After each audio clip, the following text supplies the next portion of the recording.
आज के क्लास में हम लोग 2012 का ऑब्जेक्टिव सॉल्यूशन देखेंगे। 2012 में जो सवाल पूछे गए थे उसका ऑब्जेक्टिव देखेंगे। क्वेश्चन नंबर पहला देखिए, आपको दिखाई देगा स्क्रीन पे। क्वेश्चन नंबर फर्स्ट कह रहा है कि यहाँ पे बोल रहा है कि एक स्टेट कूलम बराबर कितना होता है। तो क्वेश्चन मतलब 2011 में जो पूछा गया था सवाल, उसमें बोला था कि एक कूलम बराबर होता है 3 × 10⁹ स्टेट कूलम, ठीक है ना। लेकिन यहाँ पे क्वेश्चन बोला है कि एक कूलम बराबर नहीं, एक स्टेट कूलम बराबर। तो इतना स्टेट कूलम बराबर एक कूलम होता है।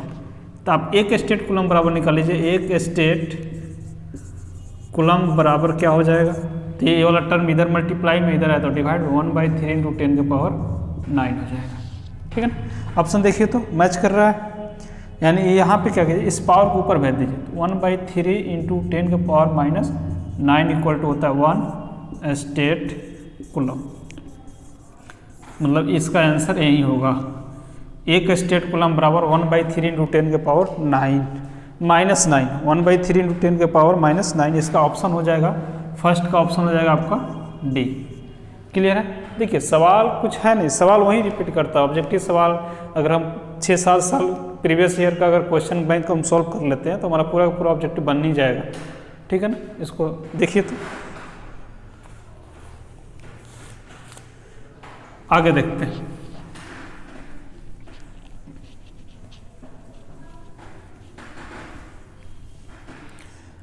क्वेश्चन नंबर 2 कह रहा है कि एक बाई कन्वेक्स लेंस है।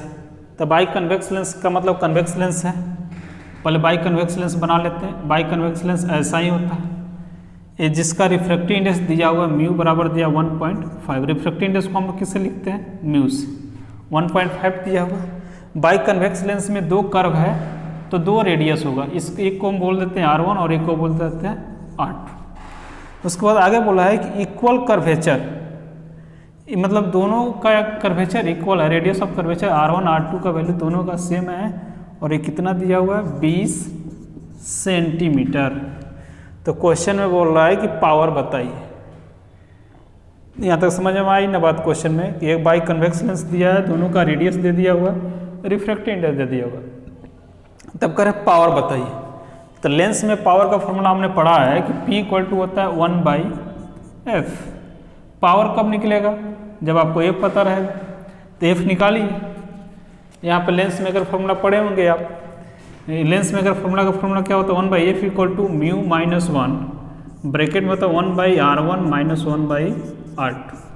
बस यहीं से सॉल्व कर देना आपको। 1/f इक्वल टू क्या हो जाएगा, देखिए म्यू का वैल्यू रख देते हैं 1/f -1।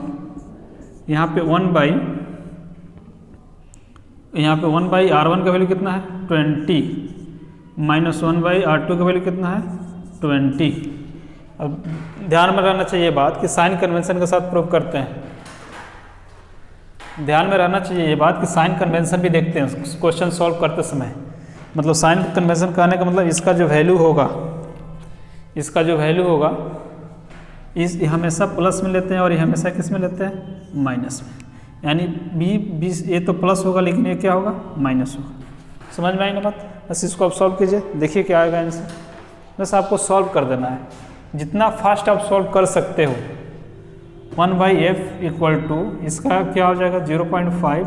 यहाँ पे क्या हो जाएगा, 1/20 प्लस 1/20, माइनस माइनस प्लस हो जाएगा।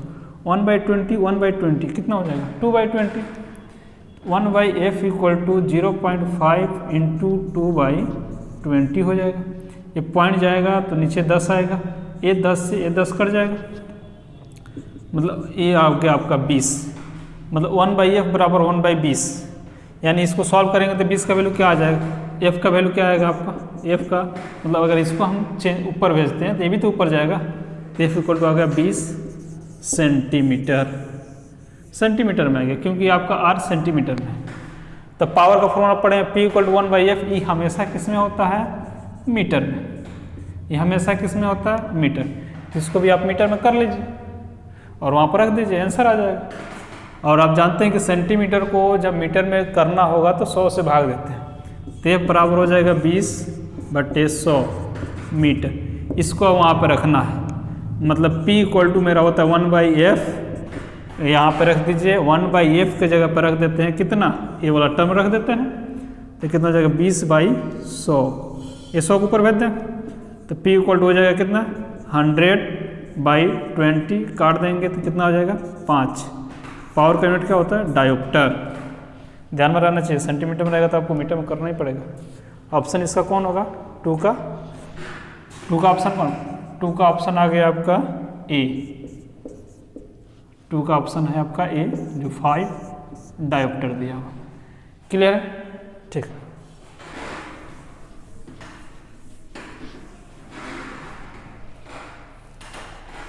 क्वेश्चन नंबर 3 देखिए, क्वेश्चन नंबर 3 कह रहा है कि इक्विवेलेंट बताना है, इक्विवेलेंट कैपेसिटी बताना है ए और बी के बीच में। इस तरह से डायग्राम दिया हुआ है कि इस तरह से दिया हुआ है कि आपका 4 माइक्रोफैराड है और ये भी कितना है 4 माइक्रोफैराड है, और यहाँ पे एक कैपेसिटर लगा हुआ है, ये 2 माइक्रोफैराड है, और इधर भी है आपका 4 माइक्रोफैराड और इधर भी आपका है 4 माइक्रोफैराड।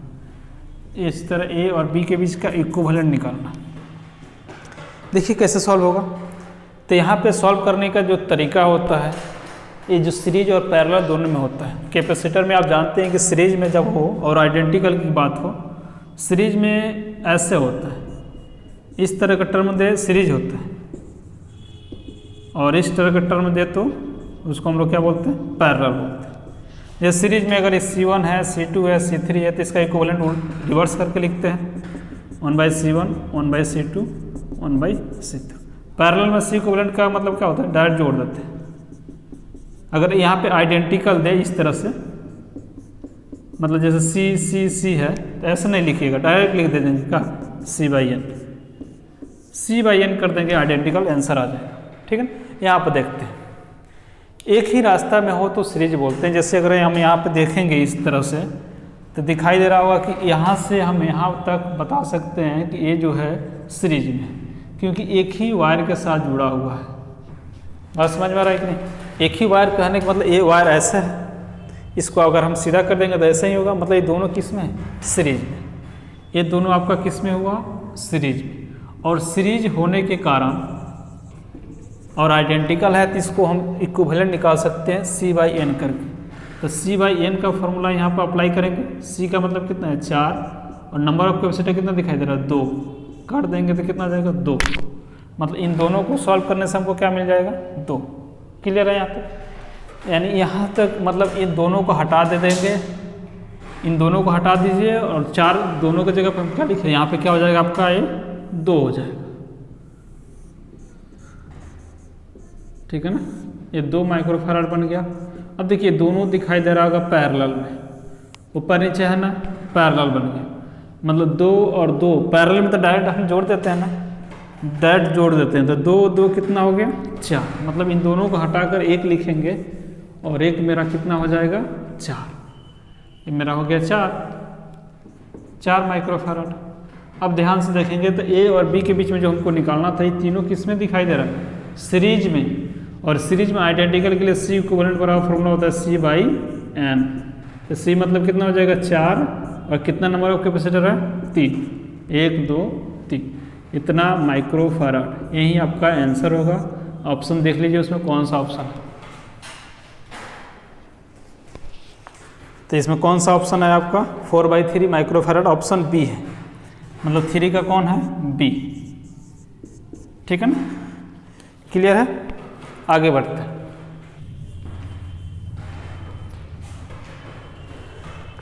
आगे कह रहा है क्वेश्चन,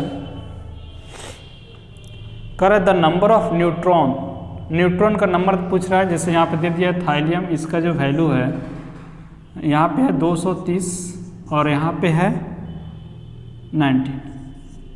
ठीक है ना। नंबर ऑफ न्यूट्रॉन पूछ रहा है आपसे, number of neutron. Number of neutrons क्या होगा, न्यूट्रॉन का नंबर।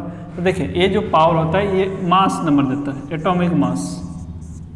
ठीक है, मास होता है, और ये यहाँ में क्या होता है नंबर ऑफ इलेक्ट्रॉन होता है, नंबर ऑफ इलेक्ट्रॉन। बस क्या करना है, न्यूट्रॉन चाहिए तो इसमें से घटा दीजिए। ठीक है ना, नंबर ऑफ इलेक्ट्रॉन मतलब 230 में से 90 घटा देंगे, जो आंसर आएगा क्या आएगा आपका 140, जो आएगा वही आंसर होगा। ठीक है ना। इस तरह के सवाल पूछे जाते हैं, इस पर ध्यान रखिएगा। इसका ऑप्शन क्या हो जाएगा? 4 का बी। इसका ऑप्शन आ जाएगा आपका बी। क्वेश्चन नंबर 4 है, ठीक है। क्वेश्चन नंबर 5 देखिए। 5 कह रहा है कि the permeability of ferromagnetic substance. देखिए 2011 में बोला था कि निकेल कौन सा सब्सटेंस है, तो फेरोमैग्नेटिक, और यहाँ दिया है कि उसका फेरोमैग्नेटिक का परमिएबिलिटी बताइए। तो हम तीनों को बता देते हैं कि फेरो का जो होता है, फेरोमैग्नेटिक का परमिएबिलिटी होता है, जो होता है, तीनों को ऑर्डर में लिख लीजिए। जैसे हमने पढ़ा है कि पारा मैग्नेटिक, उसके बाद हम पढ़ाए थे डाया मैग्नेटिक, उसके बाद हम क्या पढ़े थे? फेरोमैग्नेटिक। इसका परमिएबिलिटी 1 से छोटा होता है, म्यू, ये 1 के बराबर होता है और 1 से ज़्यादा होता है, ठीक है ना।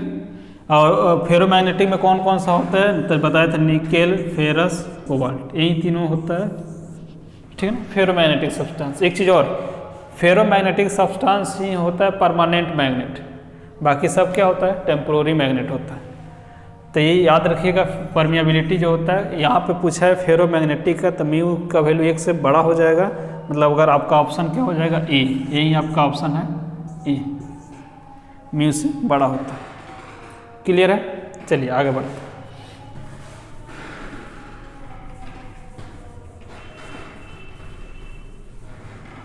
उसके बाद क्वेश्चन नंबर अगला कह रहा है, यहाँ पे क्वेश्चन नंबर कह रहा है the peak voltage of AC is इतना। वर्चुअल वोल्टेज पूछ रहा है। वर्चुअल मतलब VRMS। RMS वैल्यू का फॉर्मूला हमने पढ़ा था, VRMS बराबर होता है V0/√2। V0 का मतलब होता है पीक वैल्यू, पीक वैल्यू या वोल्टेज। यहाँ वोल्टेज है तो वोल्टेज लिख देंगे। इसी का RMS पूछ रहा है, तो V0 का वैल्यू कितना दिया? Peak voltage 440/√2। ऑप्शन देखेंगे, 440/√2 है? नहीं है। तो क्या करेंगे? यहाँ पे √2 से ऊपर नीचे मल्टीप्लाई कर दीजिए, मल्टीप्लाई डिवाइड। तो यहाँ पे क्या बन जाएगा? 440/√2 और नीचे कितना हो जाएगा? 2, √2 में √2 से मल्टीप्लाई करेंगे 2, इससे कट जाएगा। तो यहाँ पे आपका आ जाएगा 220, कटेगा तो 220/√2। यही आपका आंसर होगा। ऑप्शन देख लेंगे यहाँ पे, ऑप्शन इसका कौन हो जाएगा? सी, ठीक है। हो गया ना। अब आगे आता है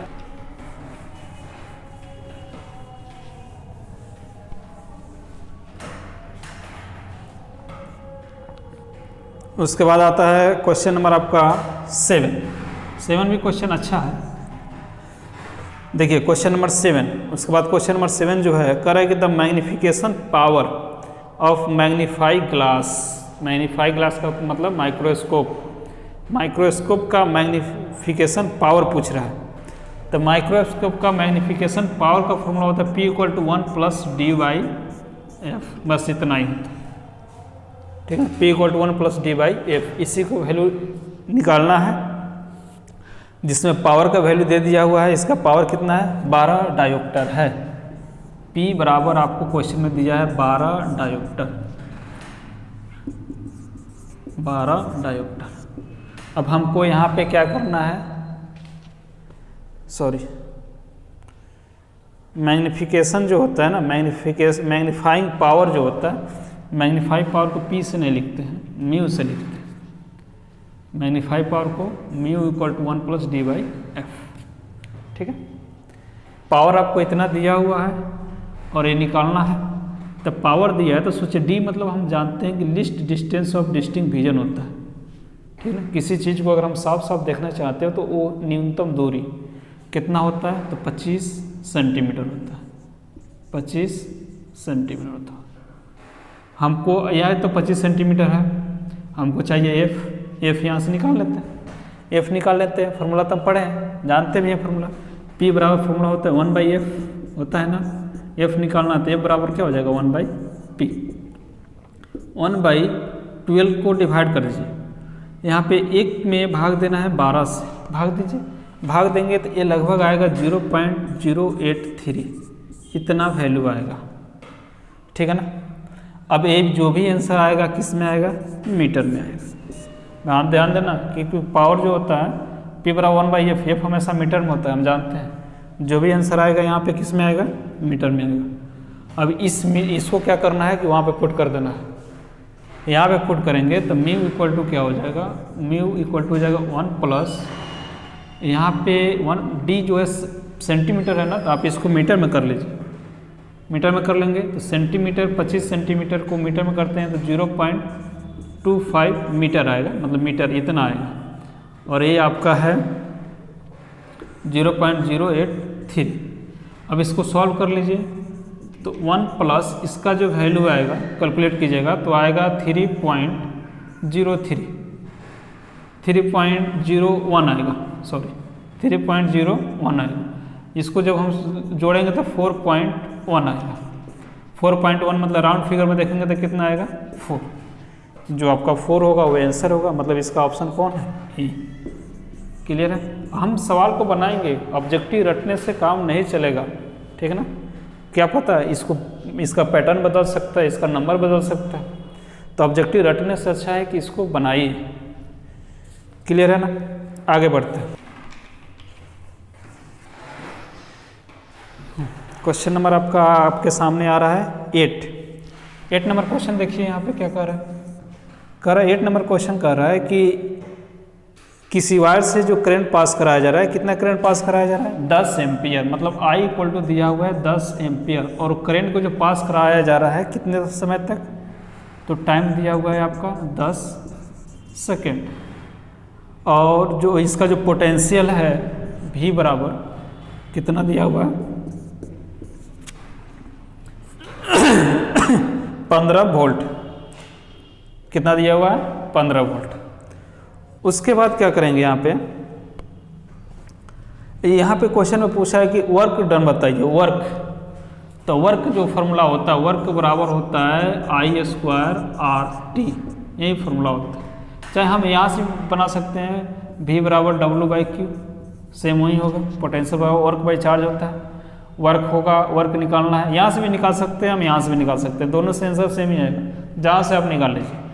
यहाँ से अगर निकालना चाहते हैं, देखिए यहाँ से निकालना चाहते हैं तो यहाँ से क्रॉस मल्टीप्लाई करेंगे तो W बराबर क्या हो जाएगा, QV हो जाएगा, QV हो जाएगा। Q यहाँ तो फॉर्मूला है नहीं, करंट है, तो Q बराबर फॉर्मूला जानते हैं कि IT होता है, ठीक है ना। करंट में पढ़े थे Q इक्वल टू क्या होता है, IT। तो Q की जगह पे हम रख देते हैं IT, और यहाँ पे क्या है V, मतलब यहाँ पे जो आएगा आपको ITV। यहाँ पे I कितना दिया हुआ है